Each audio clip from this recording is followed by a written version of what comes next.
ದರ್ಶನ ಹಿಂದೆ ನಡೆದದ್ದು ಮುಂದೆ ನಡೆಯುವುದು ಎಲ್ಲ ತೋರಿಸುವ ಬೆಳಕು.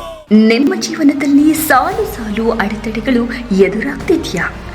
ಎಂಥದ್ದೇ ಕಠಿಣ ಕಷ್ಟಗಳಿರಲಿ, ಕಾಡುತ್ತಿರುವ ಎಂಥದ್ದೇ ಕಠೋರ ಆರೋಗ್ಯ ಸಮಸ್ಯೆಗಳಿರಲಿ, ಎಲ್ಲದಕ್ಕೂ ಒದಗಲಿದೆ ದಿವ್ಯ ಪರಿಹಾರ.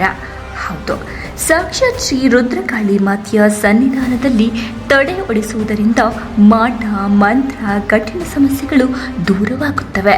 ಈ ಬರುವ ಚೈತ್ರ ಮಾಸದ ಅಮಾವಾಸ್ಯೆಯಂದು, ಅಂದರೆ ದಿನಾಂಕ 17ರಂದು ಶ್ರೀ ರುದ್ರಕಾಳಿ ಪೀಠದಲ್ಲಿ ಈ ವಿಶೇಷ ಹಾಗೂ ಶಕ್ತಿಶಾಲಿ ಶತ್ರು ನಿಗ್ರಹ ಹೋಮ ಆಯೋಜಿಸಲಾಗಿದೆ. ಮಾತೆ ರುದ್ರಕಾಳಿಯ ಸನ್ನಿಧಿಯಲ್ಲಿ ತಡೆ ಒಡಿಸುವುದರಿಂದ ನಿಮ್ಮೆಲ್ಲ ಗ್ರಹ ದೋಷಗಳು, ರೋಗ ರುಜಿನಗಳು ಹಾಗೂ ಕಷ್ಟ ಕಾರ್ಪಣ್ಯಗಳು ಸುಟ್ಟು ಭಸ್ಮವಾಗಲಿವೆ. ಬನ್ನಿ, ದಿನಾಂಕ 17ರಂದು ಶ್ರೀ ರುದ್ರಕಾಳಿ ಪೀಠಕ್ಕೆ ಭೇಟಿ ನೀಡಿ ತಾಯಿಯ ಅಭಯ ಹಸ್ತ ನಿಮ್ಮ ಮೇಲಿರಲಿ. ನಿಮ್ಮ ಬದುಕು ಆರೋಗ್ಯ ಮತ್ತು ನೆಮ್ಮದಿಯಿಂದ ಕೂಡಿರಲಿ.